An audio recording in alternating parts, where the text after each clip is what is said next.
If I could have your attention, we'll go ahead and get started tonight. Our speakers tonight are Bosh and Alexa Rojas. They're going to talk about nocturnal moths. So this should be rather interesting because I don't know anything about moths either. So give us one round of applause and welcome them.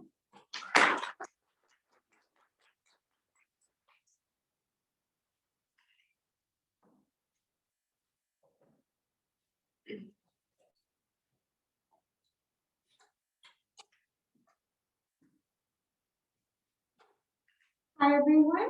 Thank you all for coming. We're really excited to share our moth research with you. My name is Alexa Rojas. I'm the biological science technician. I'm Bosh, the threatened and endangered species specialist, and this has been an exciting study that we're, like Alexa said, we're excited to share with you. So we'll be talking about the inventory of nocturnal moth species in the Central Platte River Valley. So welcome to the Crane Trust. Our mission is to protect and maintain the physical, hydrological, and biological integrity of the Big Bend region of the Platte River so that it continues to function as a life support system for whooping cranes, sandhill cranes, other migratory bird species, and all of the flora and fauna that depend upon us. We accomplish these goals through research, habitat management, outreach, and education.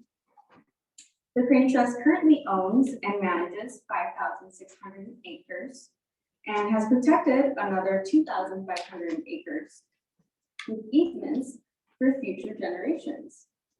We continue to partner with other agencies and landowners in the Big Bend region of the Platte River to maintain and protect this critical landscape. In this presentation, we will talk about why we're interested in moths and some background information. We'll go through the methods, our results, and what those results mean to us and what we can learn from them.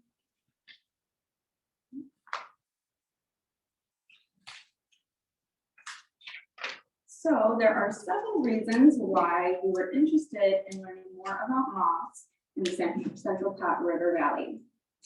They are greatly understudied despite providing important ecological services. They actually make up the largest group of pollinators with 1,319 species in Nebraska and around 20,000 species in North America, north of Mexico. One of our target species or target families is the Sphinx Moths. They travel long distances and are able to provide genetic connectivity between populations of a plant species. So for this reason, they are important pollinators of various rare vascular plant species, such as the Western Prairie Fringed Orchid.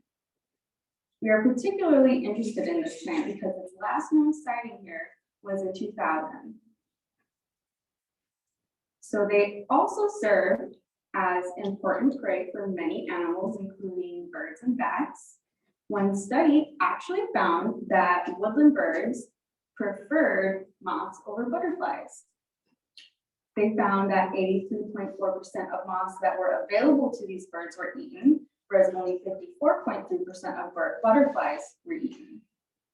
They can also be parasite hosts, decomposers, and prominent defoliators, which means they remove the leaves of a plant.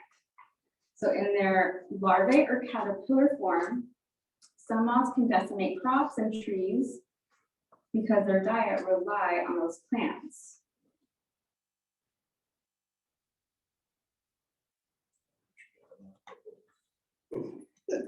So we are interested in moths also because there is potential for some to be used as indicator species.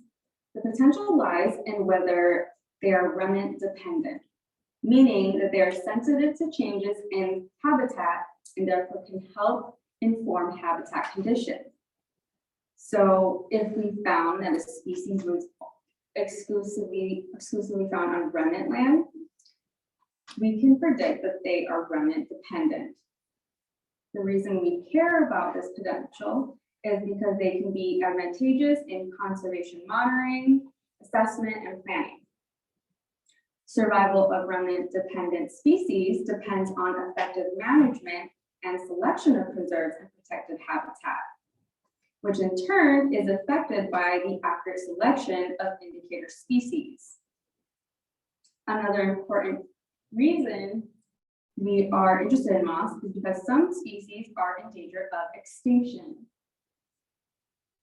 Pollinator declines have been documented in bees and butterflies, but not much information has been gathered around moths. One study looked at Sphinx moths in the Northeast and found that 44% of Sphinx moth species were in decline.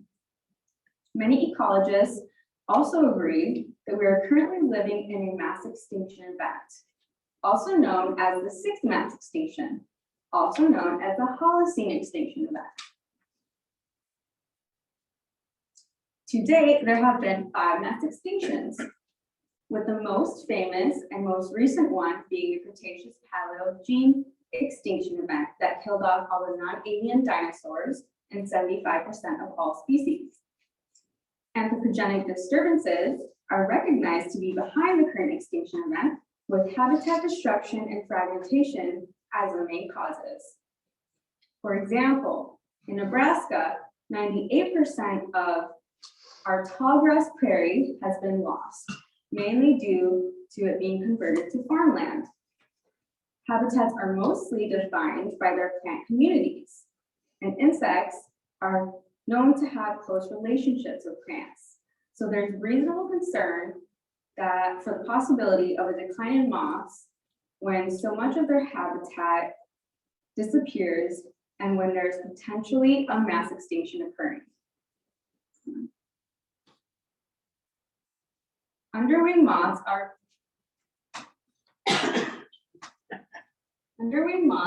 another target genera of this study because some of these species are tier 1 or tier 2 species at risk,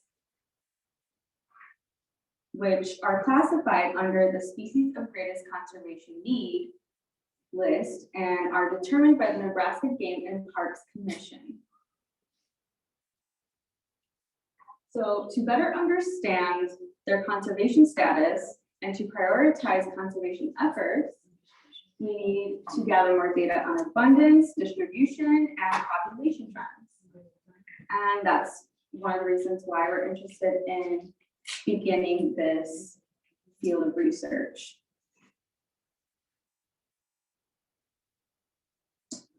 So there are a number of threats that moths are facing. The main one being habitat loss, including habitat fragmentation, destruction, and degradation. For example, high intensity grazing and mowing are big threats, along with agricultural practices, including the use of pesticides, as well as invasive species and woody encroachment.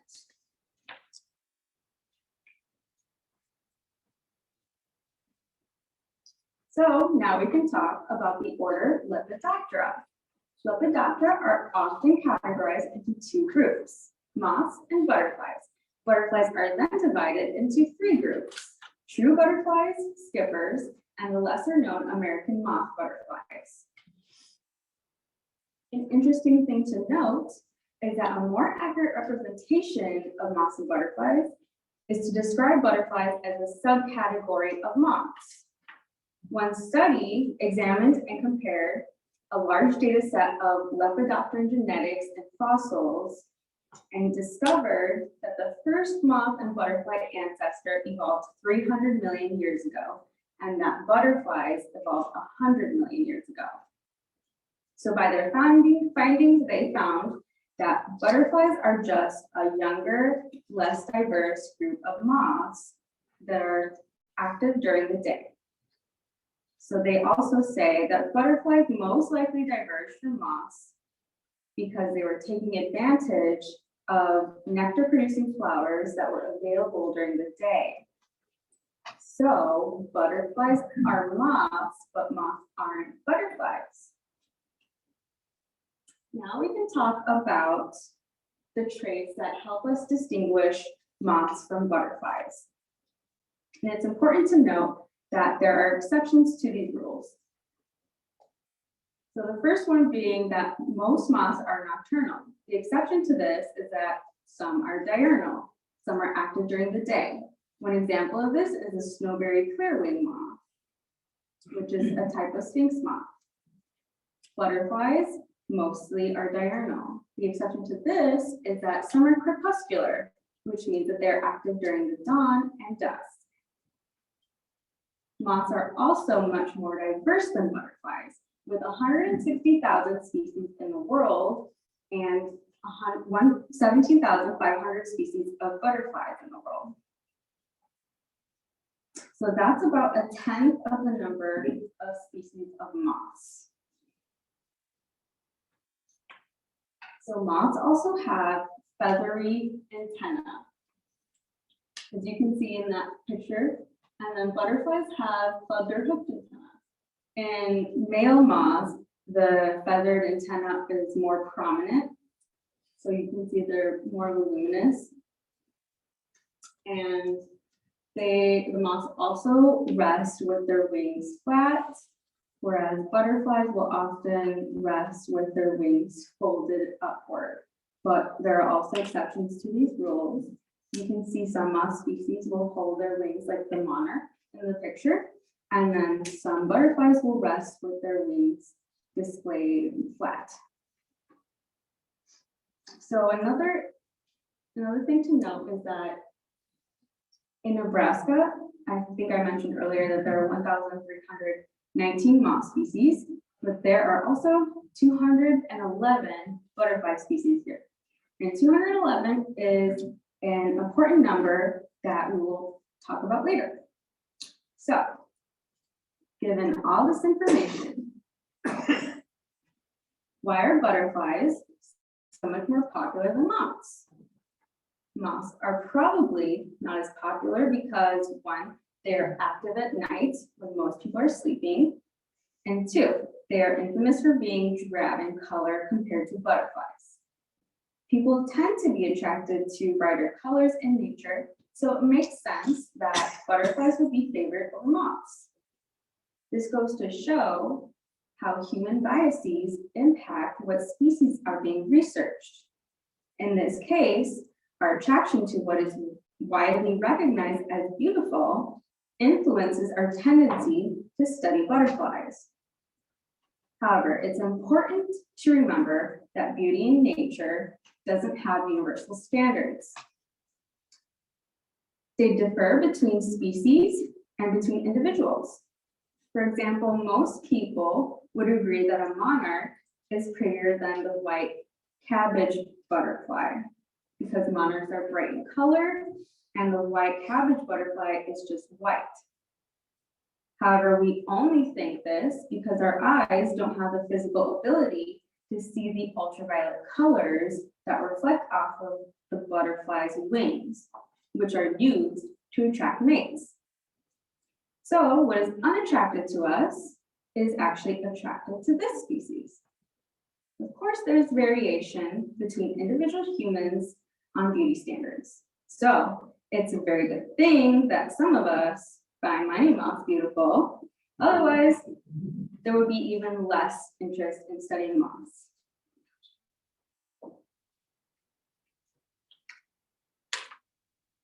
So I have a collage here of some of the moth species that we collected or captured.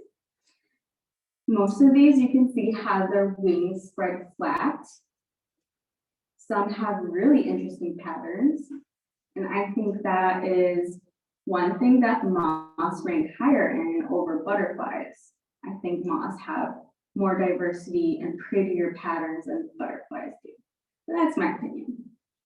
And then there are other unique traits, like the one in the middle is really shiny.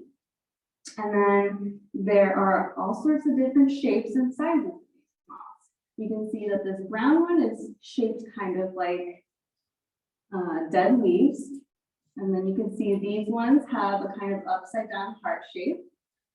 And then you can see this one at the very end is a pluma. And that's interesting because it's very skinny and T-shaped.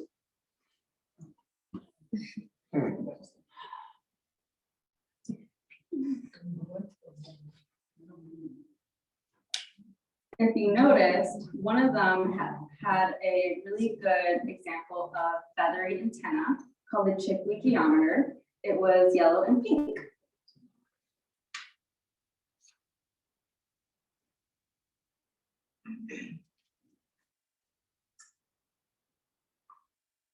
That one right there. Relatively common.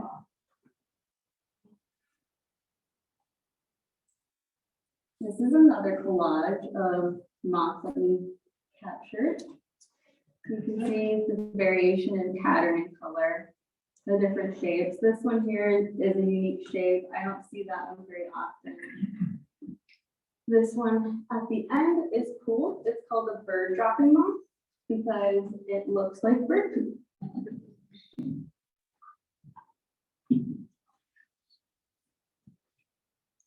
So the purpose of this study has 4 main objectives. Our first is to develop an inventory of moth species on the Crane Trust properties. We also want to examine moth species detection using 3 different methods, including UV light trap, bait post, and photography. We want to study moth communities across a variety of land covers, management histories, and human disturbances. Finally, we want to determine the number of potential pollinators of the endangered western prairie fringe orchid.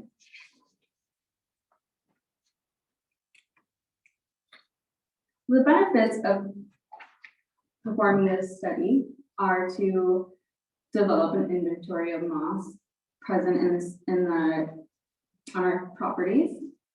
We also get to expand the list of species known to occur in Nebraska. We can document Sphinx and underwings, which are our target species. We can also enhance the possibility of reintroducing western prairie fringe orchid if we determine the presence of different potential pollinators. And then we can identify conservation efforts that influence species of conservation concern. So this is our list of our target species. Initially, we were only interested in macro moths, especially Sphinx moths and underwings. So what started it all was an interest in a flower. That flower is the endangered western prairie fringe orchid. As mentioned before, it is severely endangered and hasn't been spotted since 2000. So as an effort to investigate potential causes for its decline, Crane Trust staff wanted to look at what species of Sphinx moths were present and see if perhaps a decline in Sphinx moths could be linked to a decline in this flower.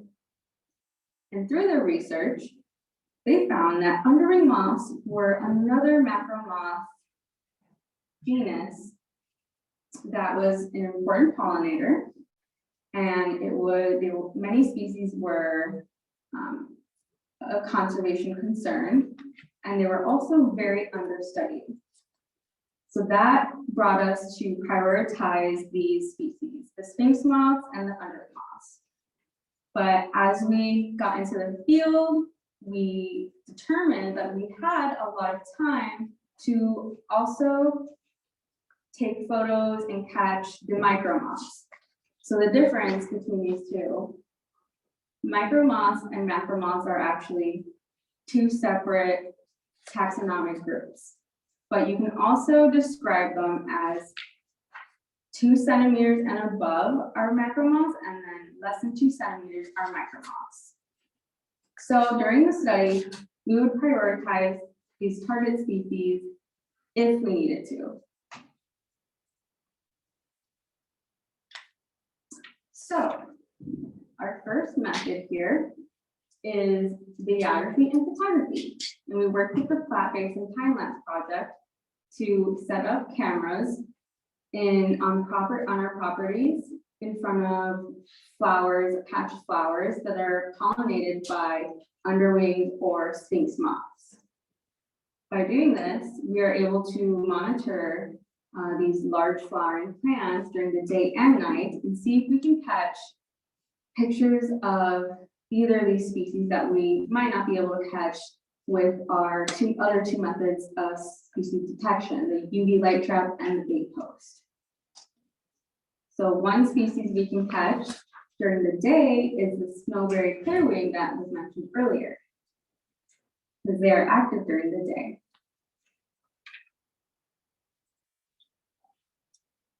The next method we implemented was this bait post.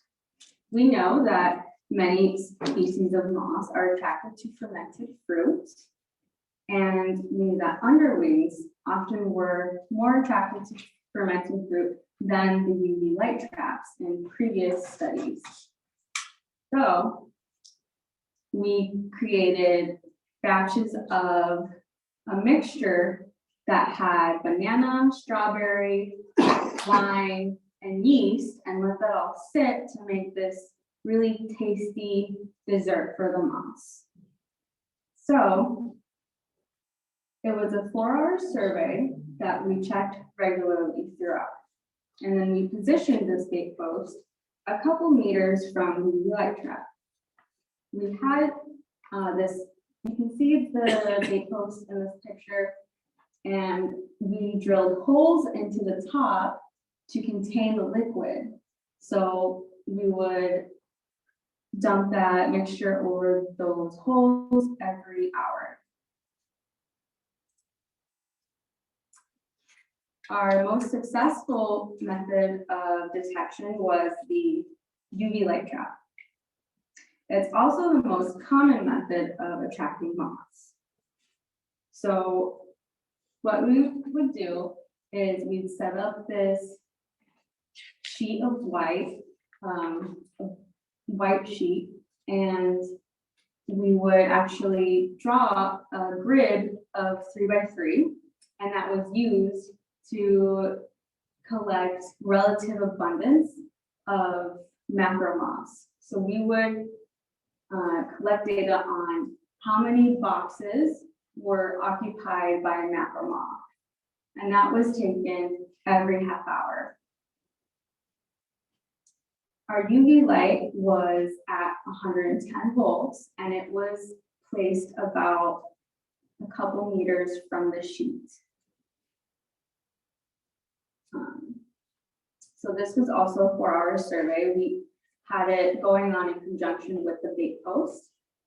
We would be checking both periodically, but our main attention was usually on the UV light trap, because that is what we had the most moths attracted to. So we would be checking the sheet continuously. It would be checking everywhere. We'd be checking the front, the back. We'd be looking at the poles that were holding up the sheet. We look at the ground and surrounding grass, and sometimes moths would actually rest on the light source itself. So we'd also be checking the UV light.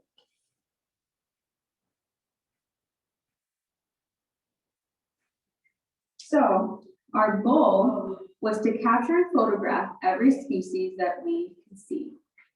We only need to capture a species once, because we are only collecting data on presence, not on abundance.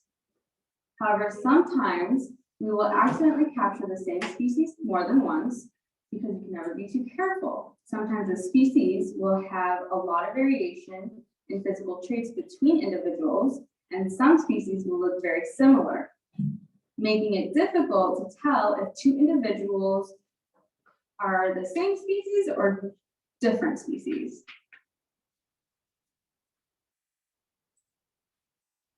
Here's an example. Does anyone think it's the same species? it is the same species. You can see that they vary in color and they vary in the boldness of their pattern.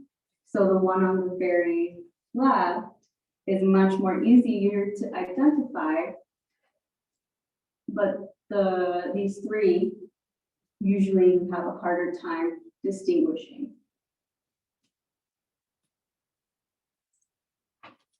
So we have these six, which look very similar, but are all actually different species. The ones at the top, those three, are all different genuses, but the ones at the bottom are all the same genus. So you can see that they all share similar coloring, and they're similar in the pattern of lines and dots. So unless you know exactly what you're looking for in the field, it can be hard to track and remember all the minute differences that are used to distinguish between these species. So that's why it's important for us to photograph. This is another example. These are 4 different species. They look relatively similar. They share a lot of the same coloring. They all have stripes of orange, of white, of silver, and a lot of them have those black dots. So when their pictures are blown up like this, it's easier to notice the differences, but these can be as small as 10 millimeters in the field. So it requires closer inspection and an eye for detail to spot these differences. Oftentimes, if you haven't been on a survey before, you might miss some of these species. If you found one of these, you might ignore the rest because you thought you already found them. So it's really important to take these photos because it allows us to identify them later on. So we have 15 sites and we have 3 treatment types. So that includes 4 land cover types, which are tallgrass prairie, wet meadow, woodland, and agricultural. We also have 3 land management histories, which are remnant, restored, and farmland. Restored is when you have to manage a land and reseed it and plant native species to help it become something similar to a native habitat, something similar to a remnant habitat.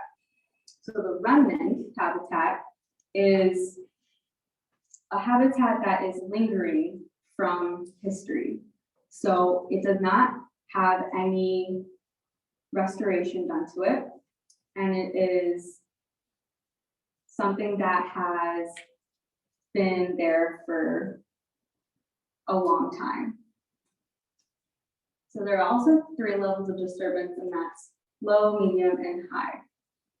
So for data analysis, we wanted to look at the relative abundance between sites and the species richness across the 3 treatments: the land cover types, the land management histories, and disturbances.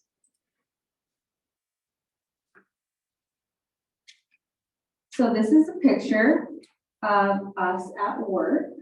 On the left is our expert, Mark Brogy, and on the right is a volunteer. So you can see that Mark is looking for moths on the front of the sheet, and the volunteer is looking on the back of the sheet. And there's also that white sheet underneath that helps us find moths more easily if we, instead of just looking in the grass, because moths will often land on the ground rather than choosing the sheet. Mark also has a net there for cases where there's a larger moth that's flying around. This is a photo of the first night. We had a lot of members from the Nebraska Game and Parks Commission come out and some volunteers. And that's Mark on the very right with his camera and his flashlight. taking pictures of moths. This is another picture where you can see teamwork happening. Oftentimes we'll find a big moth that we really want to get, and there's a struggle with different people trying to get it, and it looks like they were successful. And these are great photos that really display how docile some of these moths can be, especially the Sphinx moths.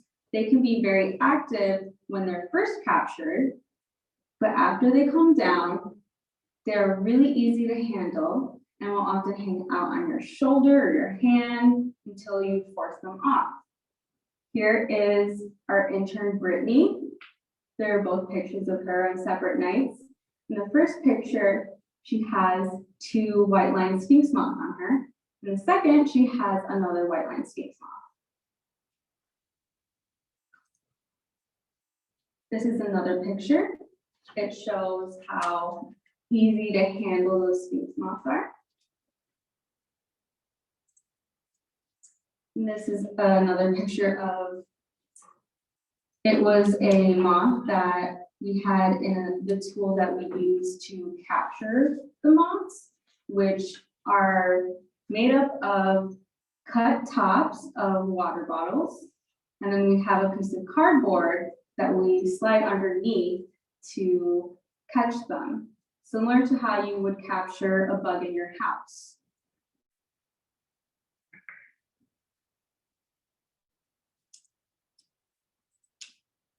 This is another example of that. You can see more clearly the plastic bottle around and then the cardboard underneath. That's another Sphinx moth. And another example. And now I'll hand it to Dave.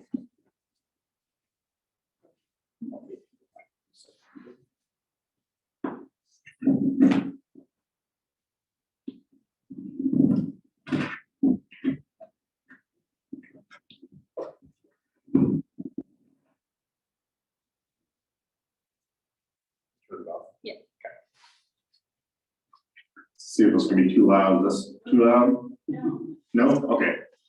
I talk quite a little louder than Alexa does, obviously. So now we're going to get into some results and discussion and a little bit of what we found to date. The time-lapse camera, we've set these up on Platte Basin time-lapse, set them up on a number of different flowers, including milkweed, which you're seeing here with the white-lined Sphinx moth getting ready to pollinate. Bee balm plant, hibiscus plant, and primrose, what we've set them up so far. As some of these later flowering plants come along, we'll keep adjusting them around, moving them around to these different plant species. So capture as many of these moth pollinators as we can. They take the video and photography during the day and night. So it's a great way to capture a lot of different species that may pollinate these plants. One thing that's important to know, we've got 2 cameras with lots of flowers out there. So to catch these things is pretty remarkable, and it's a good way to get at how abundant they really are. So these different moth species. The bait posts, Alexa talked about with the fermented fruit. We captured 6 species in total, but all 6 of these species we actually captured with the light trap also. So really 6 species over 6 weeks of survey, you might consider them relatively unsuccessful. However, we did, the 6 weeks we sampled was June 8th through July 20th. So a lot of the bigger flowering species of plants were out, and also a lot of the underlings and that kind of species that usually attracted the fermented fruit and the fermented flower and that kind of stuff also hadn't emerged yet. So we can't say the method was a failure. It just the species that are attracted to that type of bait weren't out at that time. It doesn't appear. All in all, we captured 211 unique species of moths, which is kind of an interesting number, because that's how many species of butterflies there are in the state of Nebraska. Just a complete coincidence, but that's in 6 weeks, we captured 211 unique species. 113 were macro moths, which are moths with a wingspan of about an inch, greater than 2 centimeters, so about an inch. It was exciting to see we actually captured a tier 1 species, the Whitney's underwing, which is a species of state listed species of conservation of great need. We also captured another underwing, the Magdalene underwing. That was not a listed species, but it was exciting to catch one. The one thing about the underlings, we didn't catch them for the last week or so of our study.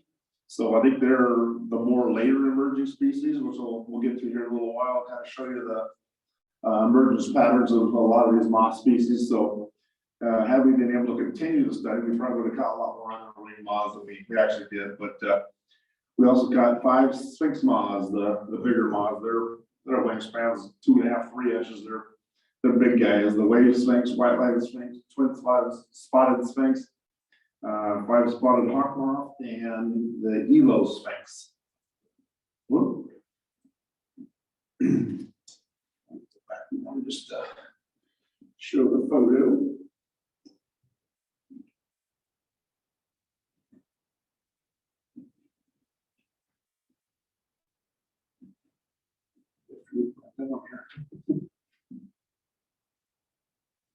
Oh, there we go.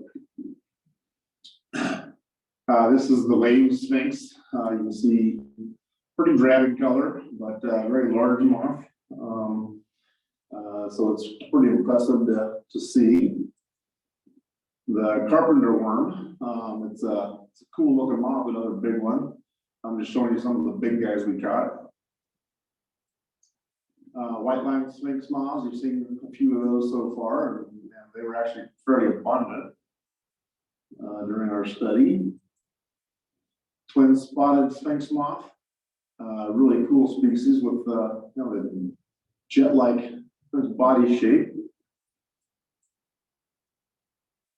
Again, the 5 spotted hawk moth, an Elo sphinx, and it's important to mention here that the white-lined Sphinx moth were really common. They were found at 9 different sites, whereas the Elo Sphinx moth was captured at 1 site, but it had actually never been recorded in the state of Nebraska prior to the study. So it was a very large moth that all the larger moths are reported because they're really cool to see. But this one happened to never be reported in Nebraska, so it was exciting to capture that little feller. It's a big feller. Get caught up here a little bit with my notes.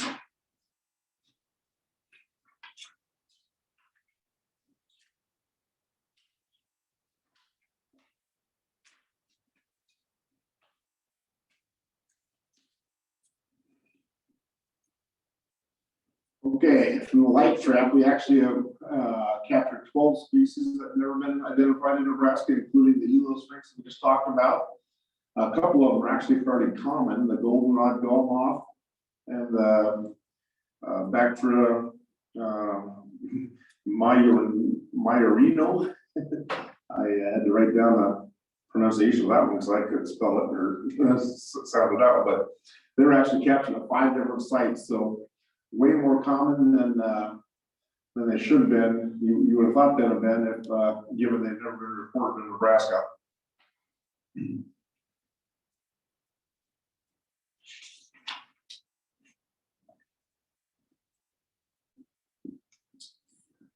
Oops. I don't know why we're having those issues tonight, but it's kind of a crazy night, apparently.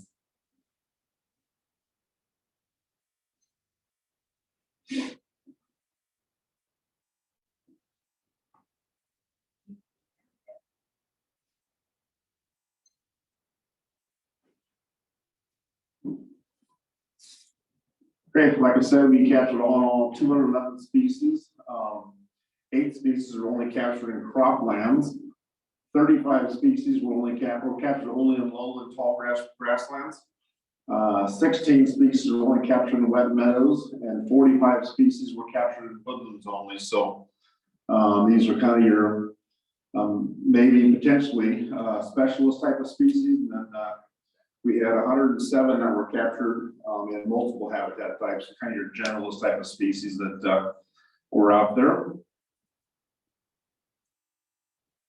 Based on land management history, there's 86 species were captured in remnant grasslands, which averaged 11 species per site. As far as restored grasslands go, we had 19 species that are only captured in restored grasslands. Like Alexa said, are the reseeded ones that used to be crop ground. Then the farmed areas, we captured 8 species, so average about three per site. Those numbers aren't statistically significant. If we had more samples, more sites, and more replications of the sites, most likely we would pick up a significant difference in the statistical difference in the remnant versus restored and farmed. We wanted to do more studies, more sites, but just funding limited the possibility to do so. Species captured in remnant grasslands or wet meadow sites only. There's actually 33 species that were captured only in the remnant sites, grasslands, and 27 of those were captured in one site only, and 6 were captured on multiple sites. You can see the 4 were captured at 2 sites, and 3 were captured at 3 sites, or 2 were captured at 3 sites. The ones in red font are your macro moths or larger moths. So there is some appears to be some specialized moths that are in remnant grasslands and wet meadows only. As far as the woodland sites only, we actually captured a lot more species in woodlands than we did in the cropland or the grasslands. So there was 45 species that were only captured in woodlands, 41 captured at one site, and 4 captured at multiple sites. 4 captured twice at 2 different sites, and 1 was captured at 3 different sites. And we only sampled 3 sites, so that one seems to be pretty prevalent here. We're on our way to filling a big natural history gap.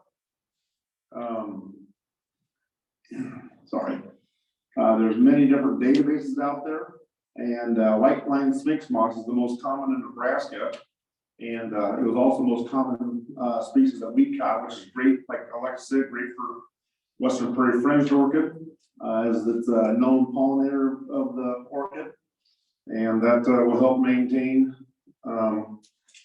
the genetic variability if it were ever to be reintroduced throughout its range. 12 state records that we were able to capture. There are or just kind of curious why they haven't been reported yet. It's largely probably because it's a very understudied.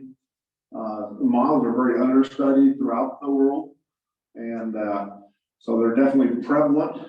It just when I grew up, all I could think of was the little millers that were flying around our yard lights. So never had any idea there's this many different species of moths around. So detecting so many has been exciting for sure. Those 2 on the bottom were highlighted in red. What was there? Good. Back to that quick.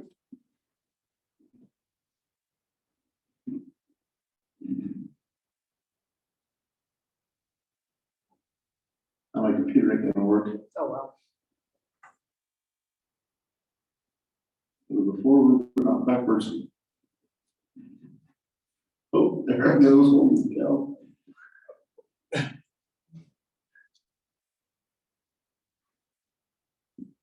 Internet connections is really wonky right now.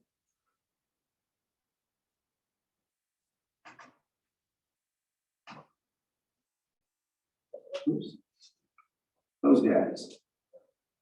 Huh.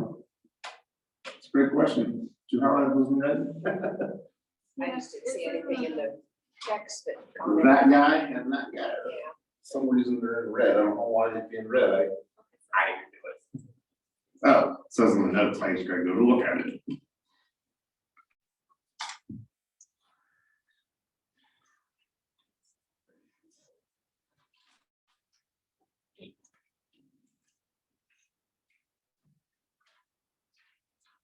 Lost track of my notes, which is not a good thing.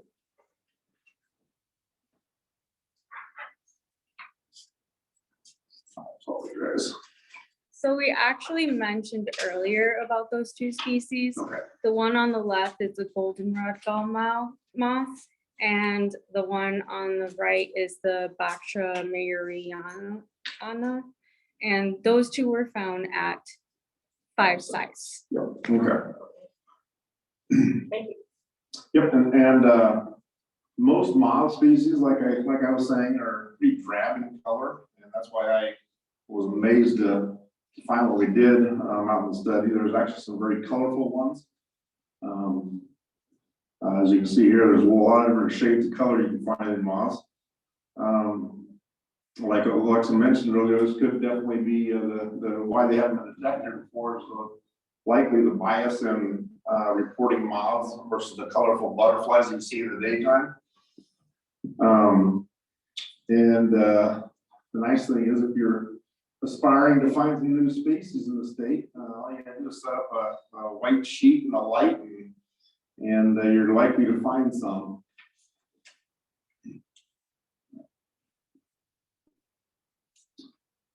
For example, the Elo Sphinx never been documented in the state of Nebraska. You can kind of see its ranges in the southern part of the U.S. and some up in the Great Lakes, but never been recorded in Nebraska.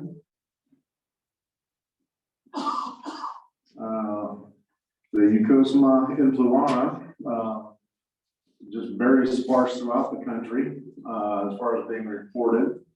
And again, another first time being documented in Nebraska.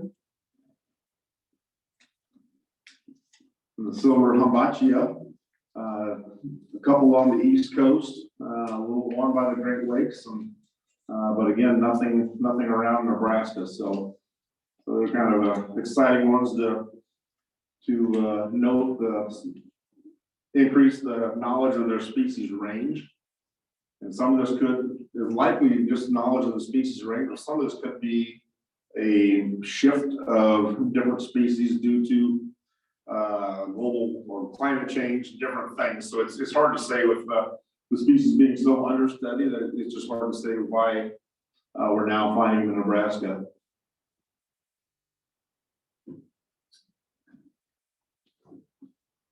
There we go.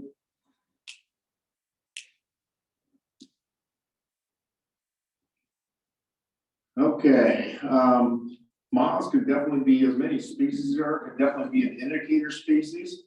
Like Alexa pointed out earlier, could be an indicator of climate change as time goes on.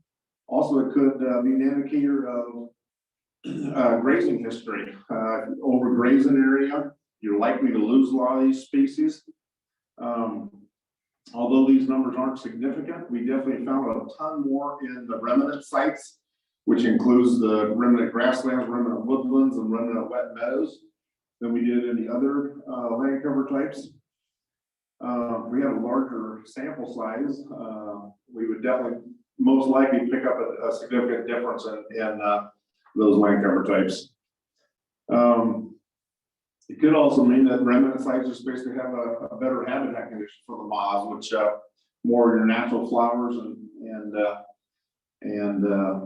land cover conditions that they prefer. And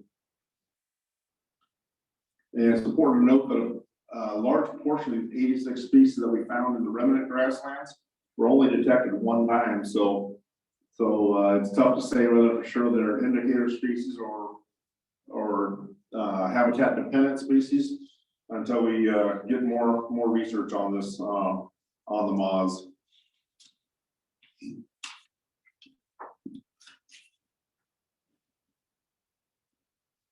As you can see here, the actual emergence time for many moth species actually doesn't even happen until early to mid-August.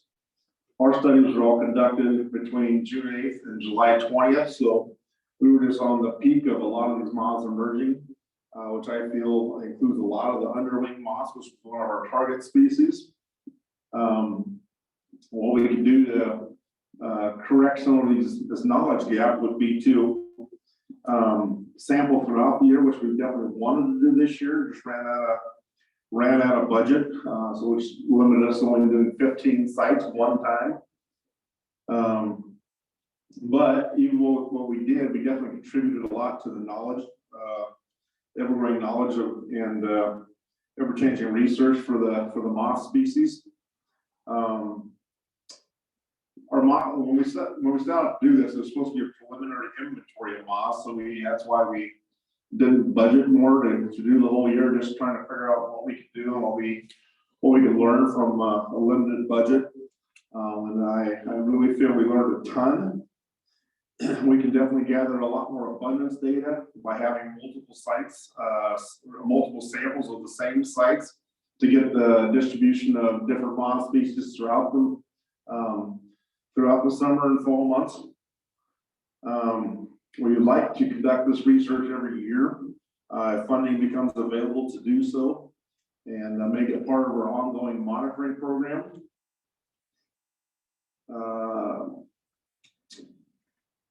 We can definitely, if we can do so, we can definitely start looking at trends over time and to look at some of these habitat dependencies that moths may have. We caught a ton of moths in the woodlands, but if we had more samples, we might find some of these moths in some grasslands and crop field edges and that kind of stuff. So we do the vegetation sampling now, and with more moth research, we can definitely start to develop a relationship between the moths and the plant species that are out there. Again, we can examine the edge effects. If you're on a grassland right next to a cornfield, what effect does that have on your different species you get? And we definitely would, without a doubt, increase our database a lot. This was just a 6-week study, and we caught 211 species, so it was definitely worthwhile doing. Future research. One thing I would like to do would be to look at how pesticides that are used on crop fields affect moth species. This particular year, we sampled the edge of cornfield grassland, just on the edge there. I would like to sample out in the middle of crop fields and see what kind of diversity or lack thereof you get. I'm assuming out in the middle of a crop field, you'd only get largely the crop pests that are pesticides are used to control, but we need to look at that. We can look at invasive species, how they impact moth communities, including invasive plants, invasive insects, and invasive predators. Invasive plants can actually destroy their natural habitats, obviously, by overtaking the natural landscape. Invasive predators obviously would consume the moths and result in decrease in moth species or moth abundance for sure. We're black again.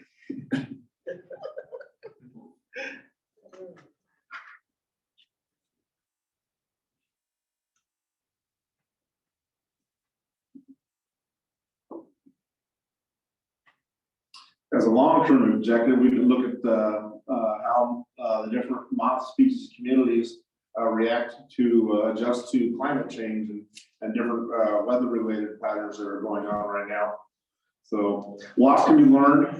Just going to take a lot more time and effort to get at some of these answers. So as far as different resources, I guess, for looking into different moth species, iNaturals is a big one where it's largely public community science people that are out there collecting different moths and or different species of animal and report them. And then a lot of these species are unidentified when they get submitted. But there's a large body of people out there that actually identify them for you. So that's kind of exciting. A little citizen science goes a long ways. Nebraska Lepidoptera is another site that has a pretty long list of butterflies and moths reported in Nebraska. Moth Photographers Group is another good site to go to. Has a very sizable database and a lot of photos of these different moth species. So you can begin to learn and identify moths on your own based on the photos that are already up there. And Bug Guy is another website that is frequently used for identifying moths. So there's a lot of resources out there to identify moths. You don't have to be an expert when you started, much like I wasn't.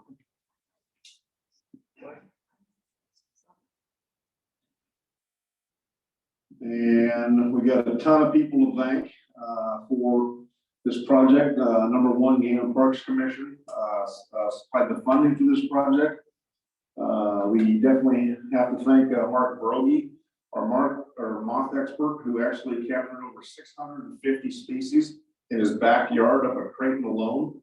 He's definitely a moth genius, and a huge field crew, including most every one of the science staff at the Crane Trust, volunteers, and a lot of state and UNL folks. But a huge crew all came together to make this all possible. With that, if there's any questions for Alexa or I, would be glad to address them. Yes. Are there any other states that have done this type of study? Iowa is a big state that, as far as moth research goes, it's not a lot of research as monitoring, like we're doing, is surveying like we do. But that's the one that comes to mind. Are you aware of others that, and moths are generally unstudied or limited study been done on moths in the United States at all? But Iowa, there are some experts out there that do a lot of mothing. Why is that? Because at night, you gotta be out there from 10 o'clock at night till 2 in the morning, when most of us are sleeping. Isn't that like another species that we start to lose then, that? You lose a lot of pollination services, Right. yes, Right. and you lose a lot of plants and a lot of moths are really, well, they are developed to pollinate certain flowers, the different deep tube flowers. They got the long proboscis that can get in there and actually pollinate those flowers. And unlike butterflies and bees that don't have that, they just can't get a lot of these flowering species that are out there. Yes. Where did you, what source did you get the distribution map from? That was Moss Photographers Group. Okay, then just to comment, it's like everybody has their own database. Mm-hmm. And if somebody hasn't sent Moss Photographers a picture from Nebraska, they have it as not being found in the state. Mm-hmm. And Steve Spomer keeps from UNL recently, well, they won't retire him. He's trying to retire, but he keeps Sphinx Moth, Underwing Moth, and Saturnalia Moth records for the state. And Mark Rogie sent a picture to him, and he sent it to me. And Steve has 5 different records of that moth in the state of Nebraska. So everybody's got a database, and it's hard to pull it all together. Yeah, that's one thing I failed to mention. It'd be nice for our future work with moths go. It'd be nice to have these databases combined into one central final database, but it just hasn't happened yet.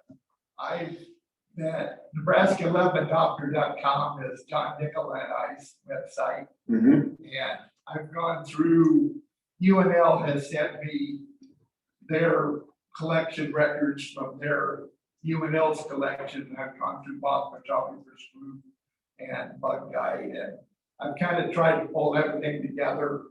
Mark sent me 23 new records last year, but Mhm. there's a spreadsheet on there that should have, as I pulled 3 or 4 different sources together, but to my knowledge, you know, and there's others out there I don't know about, I'm sure, but Yeah, and a lot of these state records are, were identified and classified as such by Mark Rojas, so he's well aware of these other sites that are out there. Yeah. And so I'm not saying they're not in there, but I would be surprised if many of these new species were, just because they came from Mark. yeah. And he went through the museum in Lincoln and the UNL and all those different areas that you're describing. Yeah, a lot of the micro moths, I'm sure were. Yeah. Because, you know, Mark's collected how many in his backyard. 650 some already or Yeah. more. So, yeah, everybody's got a new state record in their yard, they leave the light on and take a picture. Pretty much. Yeah, it's just, there's just so many different sources, that's hard to, you know, there is no one bona fide source. You're right. Yeah, so. How big of a, when you're talking about an area, are you talking about an acre or 10 acres or 100 acres? What are you talking about? That we're pulling them from, you think, or what do you think? Yeah. What did I read? Moths can be, they can travel quite some distance, but most of them are within, I mean, 5 to 10 acres. They're pretty localized. I can't remember the distance that lights are supposed to track. Do you recall how far of a distance, how far of a range that moths are supposed to respond to lights? I saw it, but I can't recall what it was. It's not very far. So we're not pulling from one side of the crane truss to the other. It's pretty localized that we're sampling. You know, years ago, we used to go out there south on the other side of the river and set up a sheet and stuff. And at that time, we were shooting them miles away. We'd have to hit bugs. Mm-hmm. Because there's just so many moths that show up on that sheet. You know, we just didn't pay any attention to them. Yeah, I mean, it's amazing. You turn that light on and it gets dark. I mean, you give it half hour, 45 minutes after dusk. I mean, it's amazing the number of moths. That's what makes it really difficult, like Alexa was saying, to identify which ones are new or which have you already captured. I mean, do they look alike for one? And there's, hundreds or thousands of them on your screen, and so you just carefully look at each one of them and try to figure out if you already captured it or not. But when you catch some on the sheet like that, you're not being able to identify them then, are you? You're pinning them and going through them later or something? Yeah, we identify them on site. We don't have to sacrifice any of them. We actually capture them on the screen. Then we got our expert Mark Brody. Then Alexa became very proficient at identifying moths as well through the study. And so we actually identify them all on site and let them go. There's a small handful that Mark collected that he couldn't pinpoint on site, but not very many. So your new ones that you're finding, are you keeping those as specimens? Mark has sent a specimen to the university or the museum. What's the museum that they go to? It's either Nebraska, either the state or the university museum, where they do collect them. Yes. So the new species all got captured once, or submitted once. We haven't pending ourselves. We use photos to photographs like you saw. We use photographs. These are all taken by Alexa or Mark Brody. So we use the photographs to identify them at a later point if we can't identify them in the field. So were you out there by the blind area, or are you in the big field across from the blind? Oh, we were out on Mormon Island. We were out in South Meadow, which is just southwest of the headquarters. We were out Narrows. I mean, we were basically anywhere on Crane Trust property where there's different land cover type. That's what we hit. No question, but back to the basics. what are some of the main reasons why they are studying pollinators and the importance of having them? What's the most important reason for protecting the pollinators? On you. So So pollinators are important because a lot of plants, a lot of flowering plants require pollination from certain animals, a lot of insects to reproduce. So if these species don't exist anymore, they directly affect the plants that they're pollinating. So those plants will probably start to decline as well. Yep, and that was one kind of the impetus of this study was the Western Prairie Fringed Orchid was last seen on the Crane Trust back in 2000. Well, there's potential talk of potentially reintroducing this to its range. And you kind of got to know if it's got its pollinators here. Otherwise, you reintroduce it and it's gone the first year type of thing. So it needs to be, you need to have a pollinators present. So that was one of the preliminary emphasis of doing this study. Yes, Is that plant an annual or a perennial or it's a perennial. so? They can live a few years without being pollinated. They aren't going to spread very far. Right. Yes, I might as well ask another dumb question. nothing's done around here except for me. First of all, I want to say it was very interesting, and I know thinking back, I remember once in a while I would see this moth, and I would say, "That's a beautiful insect." You know, I mean, butterflies, as you pointed out, are more colorful, but I am thinking back when I would see a moth, they were very beautiful in design and uniqueness. My question was, another question is probably off the subject, but I never thought of it before. Greenhouses are becoming kind of a popular thing. I noticed in the Nebraska Life magazine about this gentleman developed a greenhouse out in Alliance, Nebraska, that they had sold over 300 around the world. The question is, I never thought about this before. Within a greenhouse, how do the plants get pollinated? Do they have to put insects in there? I'm not positive on that one, but generally a greenhouse doesn't keep plants for, 5-10 years type of thing. I mean, they're growing to be planted somewhere else. So I don't know more than that. I don't know how to answer that question, I guess. Well, it's like this man, he has fruit trees in his greenhouse, lemon trees, orange trees. So are they self-pollinating or do they have to have insects to pollinate? It really varies between plant species. Some plants don't even need pollination to reproduce. There are other methods. Some can flourish with rhizomes spreading underground. And then there's just a variety of ways. But also, if you want to pollinate in a greenhouse, sometimes you can hand pollinate by using a paintbrush. Yep. And then a lot of those tree species, I believe, are pollinated by the bees. And I heard of people introducing the bee species to their crops to get them to pollinate.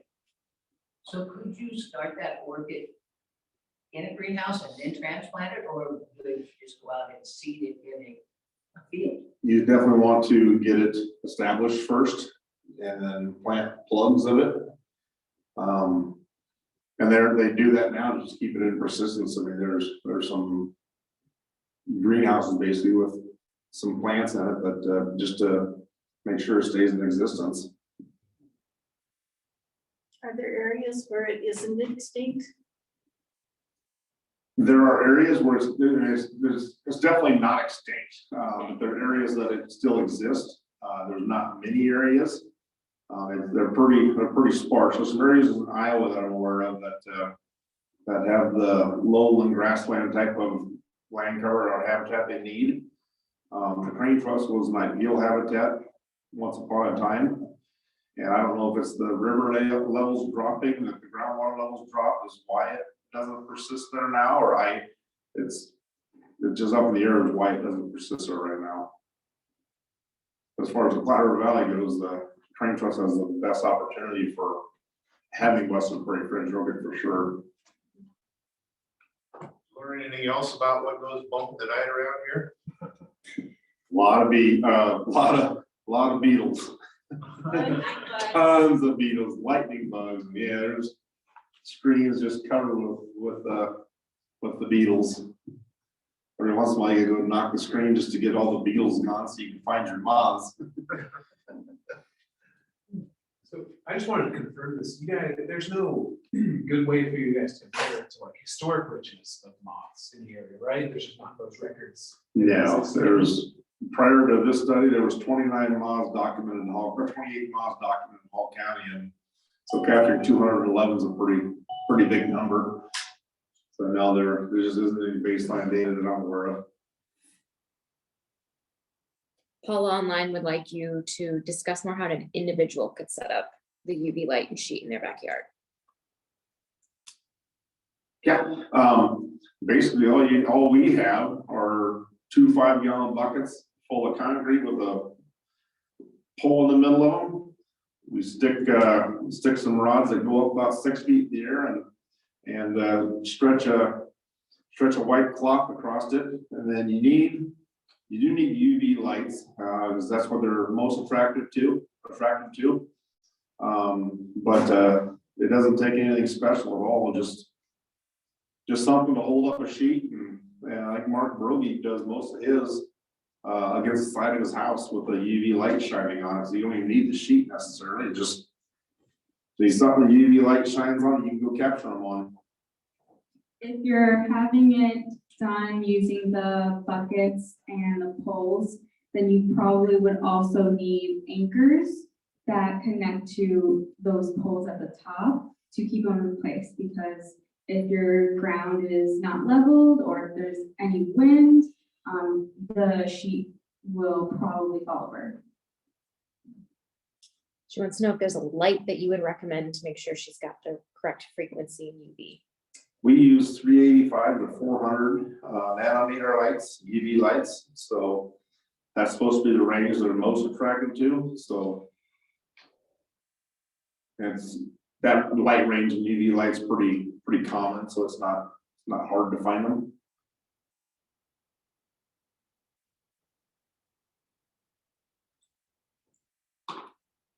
Anything else? You say something you pointed out is that some of the moths are UV reflective, and that would make it, and birds' eyes are sensitive to UV, so that just makes them a more visible target. Yeah.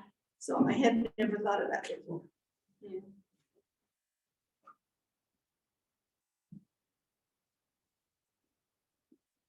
Well, thank you. Really appreciate it. Thank you guys for coming in.